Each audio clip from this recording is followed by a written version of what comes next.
The more I grow, the more I realize it's about joy, not about perfection. You're just afraid that it's gonna suck. So here's the thing.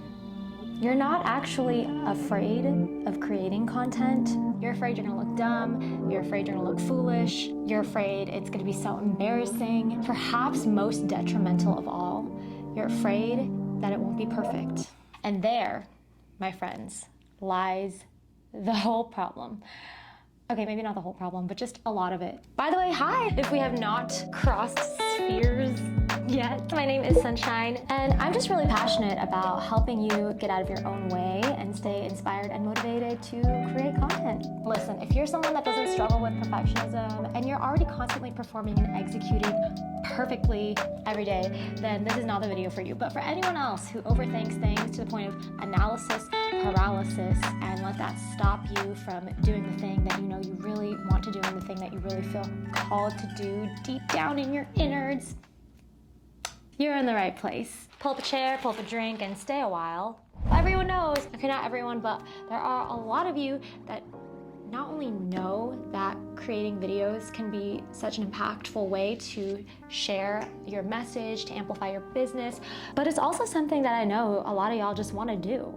Right? Being a content creator, ooh. The good news is it's something that is so accessible. It has never been more accessible to become a content creator than it is today. I'm speaking from what I've seen in others, but also a lot of challenges and roadblocks that I've experienced and continue to experience myself. The biggest culprit that I see that stops people from even beginning to create content is perfectionism. If you take nothing else from this video, remember this. In order to become a content creator, you must begin to heal your perfectionism. Notice I didn't say that you have to heal your perfectionism. Notice that I didn't say you have to have recovered from perfectionism before you even get started. You just need to start healing. Brene Brown has coined this term that I love to lovingly refer myself to as well, but she likes to call herself a recovering perfectionist. And I love that because feeling like you need to heal from your perfectionism before you allow yourself or give yourself permission to do anything is perfectionism at work within itself. It's like meta levels of perfectionism. So here's the thing, check this out. We see a lot of beautifully produced content out there. TikTok has really disrupted the digital content world in that it tore down the need to have perfect high-level production. Because back then, the most successful video creators often had entire production teams or like the really expensive gear and camera and beautiful video production. And what was great about TikTok taking off is that it knocked down that barrier and it became more about the message and the heart of the content, whether it was like a really funny video or just some really inspiring, deep motivational talks that someone was giving from their car or like a story time from their car. Well, the camera angle is like this, like, you know, looking up their nose. So it really just leveled the playing field and made becoming a content creator so much more accessible because all you really needed was an audience that resonated with you. And all that other stuff was just extra. But even so, I think a lot of us, me included, still get stuck in that, you know, it needs to be perfect. And maybe not production-wise. I think something that personally I found hard to live up to when it came to creating like educational content on TikTok, even though I was making it very casual, very conversational, I was getting so in my own head about the way that I was coming across. I felt like I needed to be communicating super eloquently with no lapses in my speaking, and if I stumbled or messed up on a word, I would still restart. And so I think that when you see those videos of people who can speak and communicate and storytell at such high levels, we tell ourselves that we're not there yet because we try to do it ourselves and we try to start recording a video and then we start stuttering, we start stumbling over our words. You know, if you're watching this and this is resonating with you so far, I know that you get it and I don't need to explain any further. So going back to the whole perfectionism thing. If you've heard of the term prison of perfection, that is so real when it comes to creating content. And a lot of times our content doesn't even see the light of day Or if it does, we take it down after an hour or 5 minutes because you just couldn't bear with the thought of it not being perfect. Whatever that version of perfectionism looks like to you, and however that shows up stopping you from creating video content, it's good to just reflect on what's true for you. The interesting thing that Dr. Brene Brown says is that perfectionism is actually rooted in shame. And then the other side of it, which I've come to find just after digging and marinating on that a little bit more, is that it's also the antithesis to radical self-acceptance. There's actually so much inner work that needs to be done and demons that you actually need to face when you are creating content consistently for yourself. And I feel like nobody ever talks about that. It's crazy. So let's peel back the layers of perfectionism a little bit.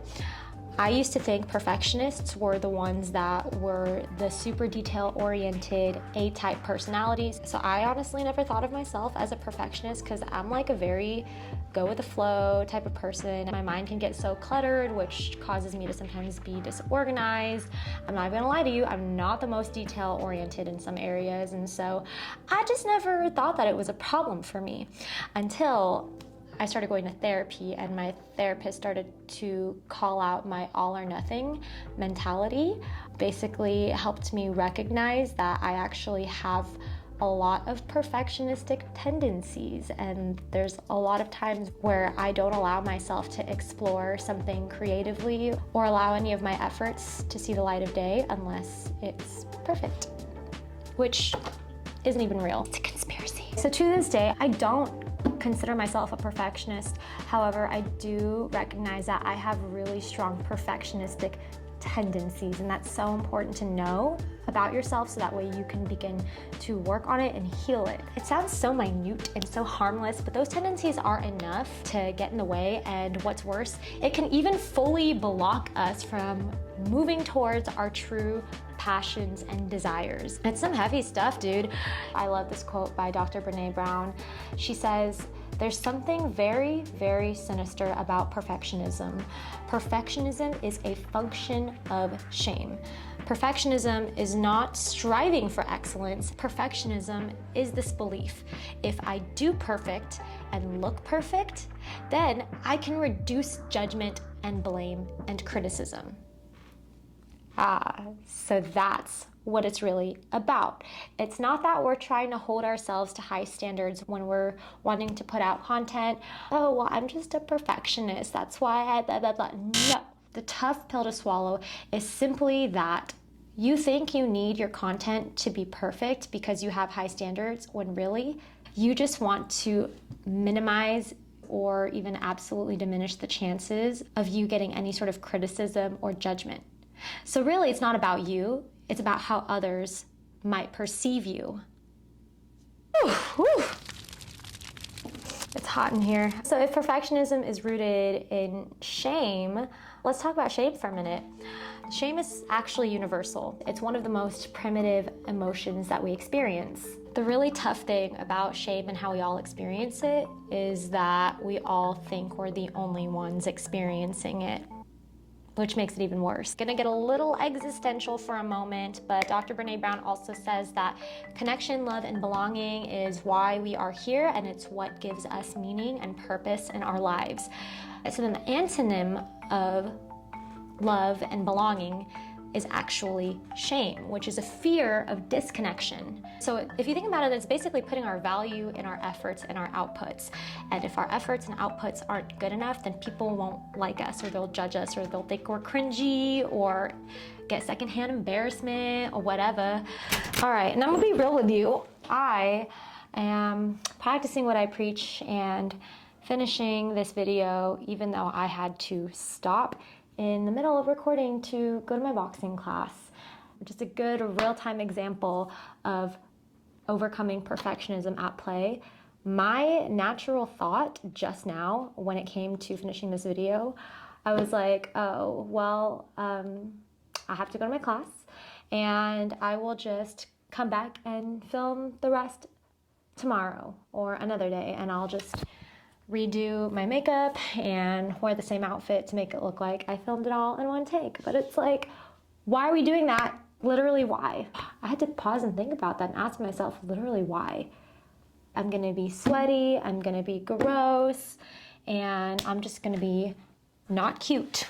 It's moments just like this where you have to take a moment to pause and reflect and just question your mindset.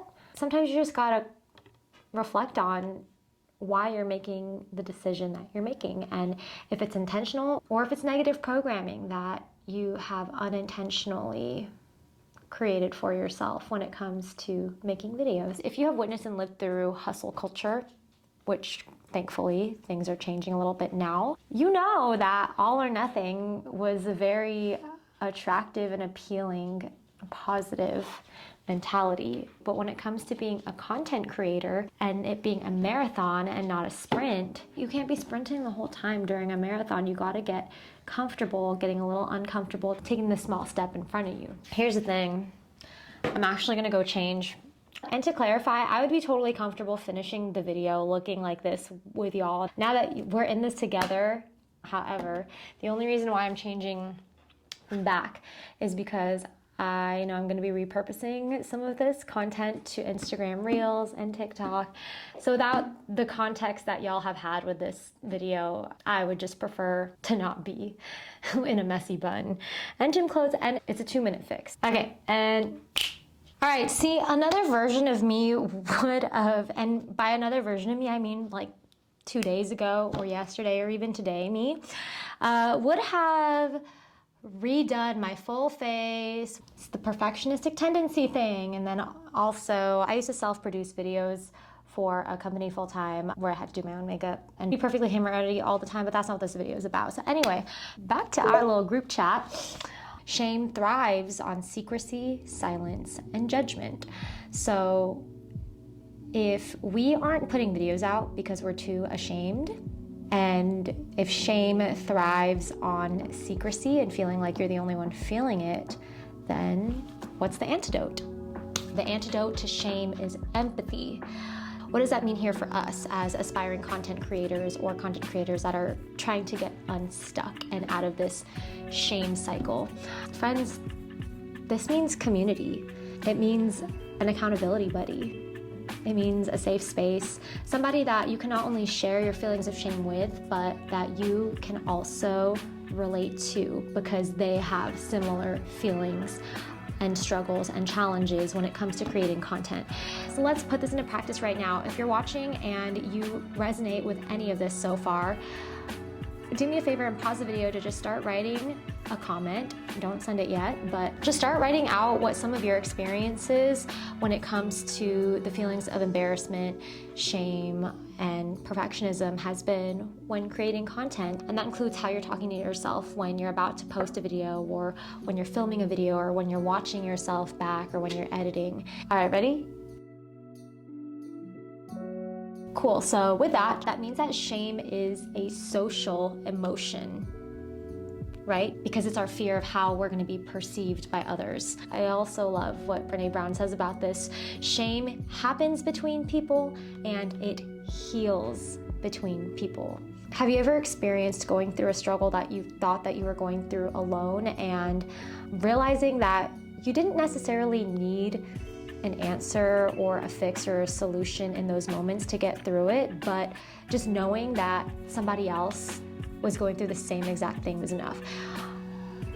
On social media, you're seeing that a lot of people are sharing the same sentiment of just like how rough the economy has been since the pandemic and how it is just a struggle bus. But then at the same time, you're seeing everyone's amazing vacation photos and like everyone's in Italy or Greece. And then it's like, what happened? I thought we were all in this together. I thought we were all broke together. So then you start to think, is it possible that I have a different definition of financial struggle versus everyone else? Because if it's a struggle out here, why does it feel like I'm the only one not going to Greece and Italy this summer? So that's a seed that starts to get planted and internalized, and you're thinking you're the only one with the problem, and you feel ashamed that you can't go on these exciting, lavish trips, and there must be something wrong with you, right? But then let's say you find out that one of your close friends in your circle, or a few of your close friends, just happens to express like,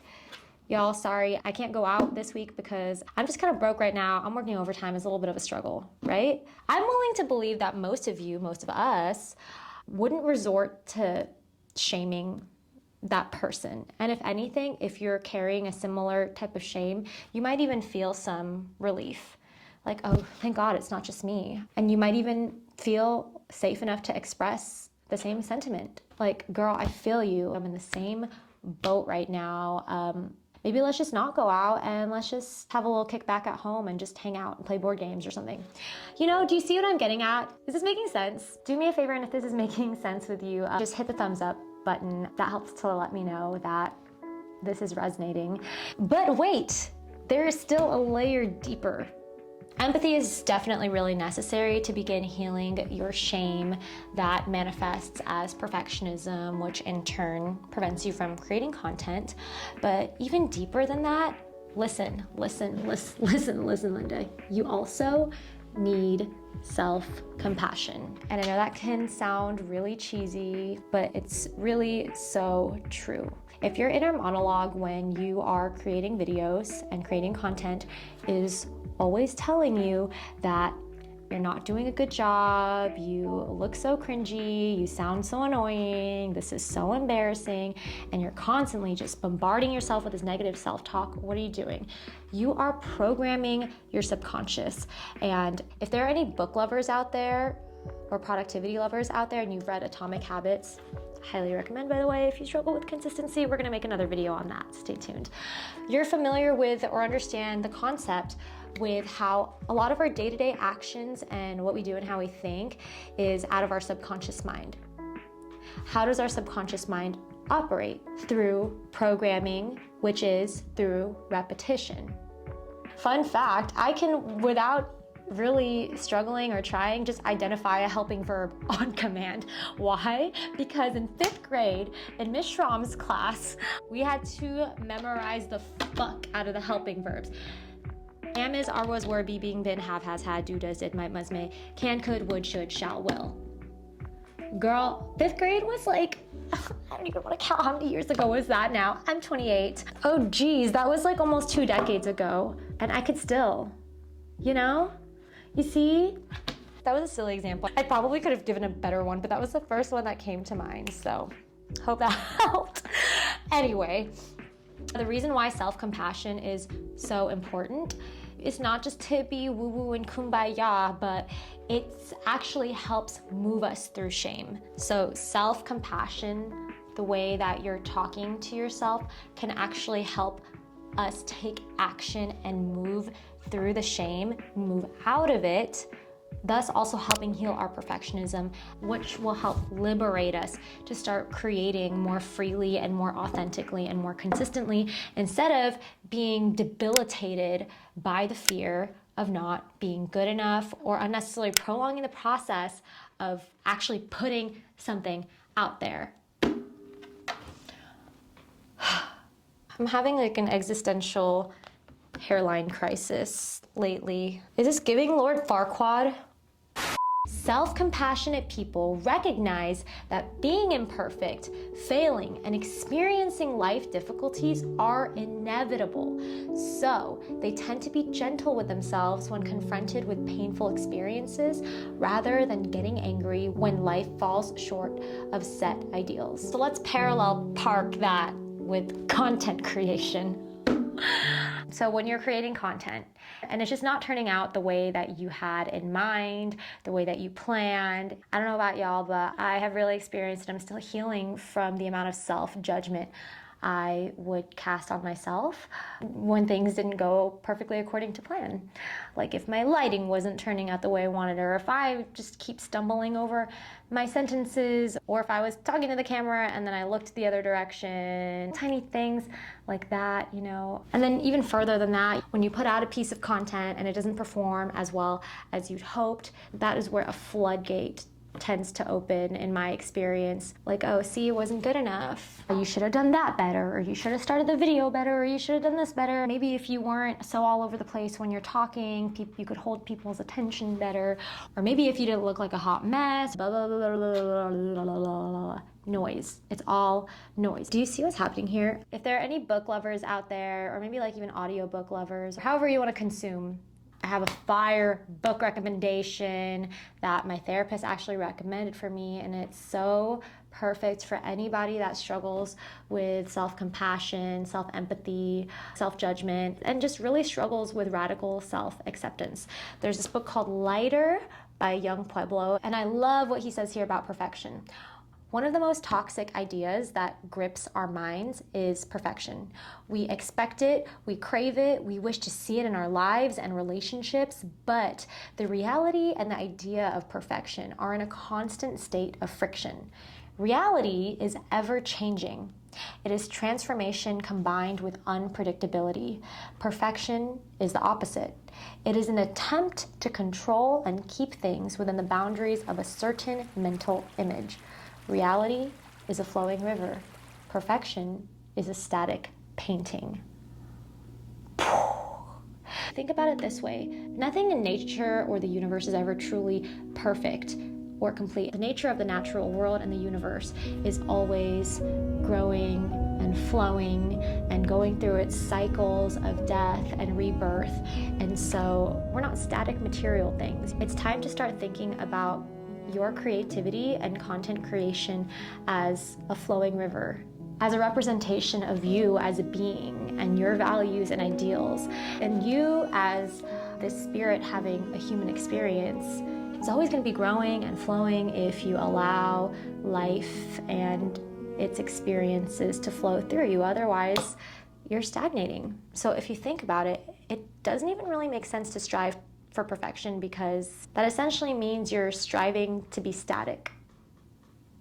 Let your content be something that's ever evolving and ever growing along with you as a person. When it comes to you as a brand, your content should be reflective of you as a brand. Your brand, in essence, is just an extension of you and your values and ideals and really your definitions of alignment.